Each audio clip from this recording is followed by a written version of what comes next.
우리가 살다 보면 앞길이 굉장히 막막할 때가 있어요. 내가 책임져야 할 가정이 있고 또 사회가 있으면 그 길이 어쩌면 더 어둡게 보이거든요. 이럴 땐 어찌할꼬 이 일을 장차 어찌할꼬 라고 고민을 하게 돼요. 누구나 다 고민을 하고 살 거예요. 우리는 그 말을 하면서도 그저 그렇게 살아왔던 거죠. 정말 미래를 위해서, 당장 내가 살아가야 하는 내일을 위해서 고민하고 살 수밖에 없거든요. 그렇게 새로운 것을 계속 생각하면서 찾아왔던 거죠. 그렇게 우린 살아왔던 거예요. 저도 앞에 놓인 것만 보거든요. 저의 사고로는, 제가 살아왔던 사고로는, 저의 시간 속에는 당장 내일밖에 안 보여요. 이 앞밖에 안 보인다 이거죠. 관심 있는 게 사는 것이 바로 그거예요. 제 환경이 그렇기 때문에 그건 어쩔 수가 없던 거죠.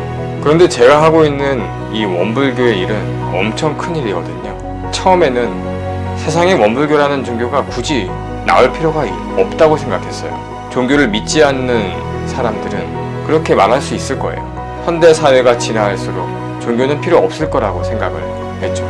그런데 원불교가 이 세상에 나왔던 이유가 생각보다 엄청 거대한 꿈을 가지고 나왔다는 거죠. 일제강점기 말에 한 아이로부터 시작된 그 아이가 엄청난 다양한 고민 속에서 성장해 가면서 정작 이 일을 어찌할꼬 그렇게 10년 정도 바보처럼 살아요. 우리가 그렇게 고민을 하고 있으면 주변에서 말릴 거란 말이죠. 그런데 그 아이의 그 고민이 우리가 하는 고민보다 초월을 해요. 이 일을 장차 어찌할꼬, 그것이 무엇을 의미하는지 제가 깊이 생각을 해보니까 어쩌면 이 세상이 망할 수도 있겠다, 그런 고민을 한 거죠. 그분의 생각에, 그 하나의 생각이 이 원불교라는 종교를 만들 수밖에 없었던 거예요. 물질이라는 건 돈과도 같은 거예요. 돈에 내 인생을 모두 걸면 돈으로 인생이 끝날 거란 말이죠. 돈은 우리가 살 만큼의 필요한 정도만 있으면 되는데, 그걸 정작 우리는 알면서도 우리는 물질의 노예가 되어가고 있는 거죠. 돈보다 먼저 있는 게 마음이라고 여차 계속 외치신 거예요. 마음이 어떤 경우에도 요란하지 않고 어리석지 않고 흔들리지 않게 하라고 당부하셨죠.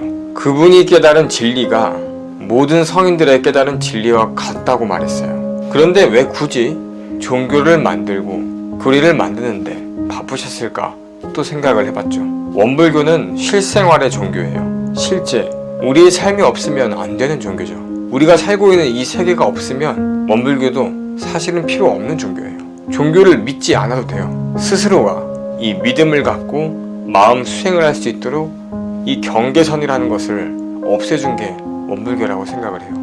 그런데 왜 원불교도 일요일에 교당에 나와서 법회를 봐야 할까, 이런 얘기도 해요. 우리가 학습이 필요하고 점검이 필요하고 때로는 충전이 필요한 거예요. 일주일 동안 이 단 한 2시간으로 내가 공부하는 것을 물어보고 답을 들어야 돼요.